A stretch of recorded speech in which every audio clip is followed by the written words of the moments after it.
समय पूरे भारत में नकली पनीर धड़ल्ले से बेचा जा रहा है। इस फैक्ट को जानकर आज आप हैरान रह जाएंगे कि आखिर ये बनता कैसे है। आप अब तक जिसे पनीर समझकर खा रहे थे और आपको ऐसा लग रहा था कि आपने कुछ ज़्यादा तेल वगैरह खा लिया, इस वजह से आपका पेट खराब हो रहा है, तो दरअसल वो नकली पनीर था। हो सकता है इसमें धीमा जहर भी हो। जी हाँ, नकली पनीर में धीमा जहर हो सकता है। आज के इस वीडियो में हम खुलासा करेंगे जिस तरीके से कुछ खराब मिलावटखोर किस्म के लोग जो हैं वो खाने पीने की चीज़ों में इस कदर मिलावट कर रहे हैं, खासकर पनीर में, जो बेहद खतरनाक है। देखिए, पूरे देश में 15 करोड़ टन दूध का उत्पादन होता है। अगर ऐसे में इस दूध से पनीर बनाया जाए तो सिर्फ 7 लाख टन पनीर ही बन सकता है। मतलब आंकड़ा समझ लीजिए आप, 15 करोड़ टन दूध हो रहा है, 7 लाख टन पनीर उससे बन सकता है। 7 लाख टन, मात्र 7 लाख। लेकिन देखा जाए तो लगातार पूरे देश में पनीर की डिमांड 25% की दर से बढ़ती ही जा रही है, लेकिन दूध का प्रोडक्शन नहीं बढ़ रहा है। अब आप जरा सोच कर देखिए कि आखिर इतना सारा पनीर आ कहां से रहा है। असल में जब आप 1 लीटर दूध से पनीर बनाएंगे तो उस दूध से सिर्फ 150 ग्राम पनीर निकलेगा। इसका मतलब यही है कि बड़ी बड़ी दुकानों में जो आपको पनीर मिलता है वो पूरी तरह से फेक हो सकता है, नकली हो सकता है। ये वो पनीर हो सकता है जिसे बनाने में सिर्फ 30 रुपए प्रति किलो की लागत आती है, लेकिन आप इस पनीर को 400 रुपए प्रति किलो में खरीदते हैं, खाते तो हैं पर पैसे भी ज्यादा देते हैं और नुकसान भी झेलते हैं अपने शरीर के साथ। हाल ही में मुंबई में एक दुकान पर छापेमारी के दौरान 2500 किलो नकली पनीर बरामद किया गया। 2500 किलो, सोचिएगा। इसी तरह दिल्ली में करीब 1000 किलो नकली पनीर जब्त किया गया। ऐसी खबरें आप रोज सुनते होंगे, लेकिन सवाल ये उठता है कि इतना सारा नकली पनीर इन अंधेरी गलियों की फैक्ट्रियों में कैसे बनाया जा रहा है। दोस्तों, नकली पनीर बनाने के कई तरीके हैं, जिसमें सबसे पहला तरीका है फॉर्मलिन। फॉर्मलिन असल में एक ऐसा केमिकल है जिसे स्लो पॉइजन भी कहा जाता है। अगर इस केमिकल को दूध या पनीर में मिला दिया जाए तो लंबे समय तक दूध पनीर खराब नहीं होता। तो नकली पनीर बनाने के लिए मिलावट को सबसे पहले दूध से क्रीम निकालते हैं, उसके बाद उसमें अरारोट मिला दिया जाता है। अरारोट की वजह से दूध बहुत ज्यादा गाढ़ा हो जाता है। इसके बाद इसमें फॉर्मलिन मिला दिया जाता है। दूध फटने के लिए इसमें छेने का पानी मिलाते हैं और लीजिए, आपका नकली पनीर बनकर तैयार हो गया। लेकिन कुछ मिलावटखोर इससे भी आगे। कुछ लोग इस नकली पनीर को बनाने के लिए दूध की जगह दूध पाउडर का इस्तेमाल करते हैं। उसके बाद इस दूध पाउडर में पैल्मोलिन ऑयल यानी कि palm oil, glycerol monostearate, GMS powder मिला दिया जाता है। GMS पाउडर असल में पनीर को मुलायम करने का काम करता है। इसके बाद इसमें थोड़ा सा दूध मिला दिया जाता है, तो लीजिए, आपका पनीर बनकर तैयार हो गया। हैरानी की बात यह है कि यही पनीर बड़े बड़े 5 स्टार होटल्स में, बड़े बड़े रेस्टोरेंट्स में सप्लाई किया जा सकता है।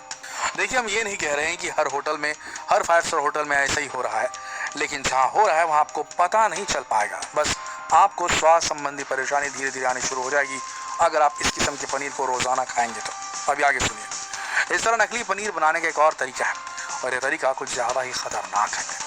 सबसे पहले मिलावटखोर दूध में से क्रीम निकालते हैं। क्रीम को निकालने के बाद इस दूध में से ना ही मक्खन बनता है, ना ही कुछ और बनता है। इसलिए इस दूध में फिर सोडियम बाइकार्बोनेट मिलाया जाता है। सोडियम बाइकार्बोनेट मिलाने की वजह से दूध गाढ़ा हो जाता है और फिर इसे धीमी आंच पर काफ़ी देर तक गर्म किया जाता है। और जब इसमें उबाल आने लगता है तब तुरंत इसमें पाम ऑयल मिला दिया जाता है। ऐसा करने से दूध में थक्के जमने लगते हैं। फिर इसमें बेकिंग पाउडर मिलाकर इस दूध को फाड़ लिया जाता है और स्पंजी नकली पनीर तैयार हो जाता है। दोस्तों, ये भी खतरनाक होता है। वहीं कुछ तो ऐसे भी हैं जो पानी और रिफाइंड ऑयल मिलाकर पनीर बना लेते हैं। वहीं कुछ जगह पर केमिकल दूध का भी इस्तेमाल किया जाता है। अब आप समझ सकते हैं कि नकली पनीर का ये बिजनेस कितना ज्यादा बड़ा है और मिलावटखोर किस तरह से नकली पनीर बनाकर करोड़ों छाप रहे हैं। लेकिन सवाल ये उठता है कि आप इससे कैसे पता करें कि नकली पनीर है या असली पनीर है। सबसे पहले ये समझ लीजिए कि असली पनीर दिखता कैसे है। असली पनीर बहुत ही मजबूत और मुलायम होता है। इसका रंग बिल्कुल दूध की तरह सफेद होता है। इसमें से दूध की गंध आती रहती है। जब आप इसे हाथ में लेकर मसलेंगे तो ये टूटेगा नहीं, वहीं ये मुंह में डालते ही घुल जाता है। लेकिन नकली पनीर की बात अलग है। नकली पनीर दूध की तरह सफेद नहीं होता, ना ही इसमें दूध की तरह कोई स्वाद होता है। ये बिल्कुल बेस्वाद होता है। इसके अलावा इसमें किसी भी तरह की कोई खुशबू या गंध होती ही नहीं। और जब आप इसे हाथ में लेकर मसलेंगे तो पनीर टूटकर दानेदार हो जाएगा और ये बेकिंग सोडा की वजह से होता है। तो दोस्तों समझ लीजिए इस बात को। अगर आपको अपने आसपास की दुकानों में कोई ऐसा पनीर देखने को मिलता है तो तुरंत इसकी सूचना पुलिस को दें। आपको बता दें कि इस तरह का नकली पनीर बेचने पर धारा 272, धारा 273 और 420 की धारा लगाई जा सकती है, जिसमें पहले की 2 धाराओं में 6 महीने की जेल और 1000 रुपए का जुर्माना है। वहीं 420 की धारा में 7 साल से भी ज्यादा की जेल हो सकती है। अगर आपको कहीं पर भी इस तरह का पनीर दिखाई दे तो सेहत से खिलवाड़ ना करें, तुरंत उस दुकान वाले की कंप्लेंट करें, चेकिंग होगी, पता चलेगा और उसके बाद में फिर जो है कार्रवाई होगी। जहां कहीं भी ऐसा कुछ दिखे उसका वीडियो जरूर बनाए। देखिए ये हम इसीलिए कह रहे हैं कि हमारे साथ कुछ घटता है, हम कहीं पर फैमिली को लेके जाते हैं, हमें लगता है कि चीज़ों में मिलावट है, पर हम क्या करते हैं, पैसे देते हैं दुकान वाले को, कुछ 2 बातें सुनाते हैं कि भाई कितना ख़राब खाना तुमने दिया, ये नकली लग रहा है हमें माल, तो बोल के वहाँ से निकल जाते हैं। लेकिन उसी होटल में कोई दूसरा आदमी भी आएगा, अपनी फैमिली के साथ आएगा, खाना खाएगा, नुकसान झेलेगा अपने शरीर का। तो जहाँ कहीं भी आपको ऐसा अंदेशा लगे पहले उसकी चेकिंग करवाएं, वीडियो बना के रखें, उसे उसकी रिपोर्ट करें और उसके बाद जब उस पर छापा पड़ेगा, चेकिंग होगी तो सारी असलियत सामने आ जाएगी। अगर हर एक शख्स भारत में न सिर्फ पनीर को लेकर के उसे लगता है कि दूध में मिलावट, उसे लगता है कि अंडे नकली हैं, उसे लगता है कि किसी चीज़ में मिलावट हो रही है, तो कृपया उसका वीडियो बना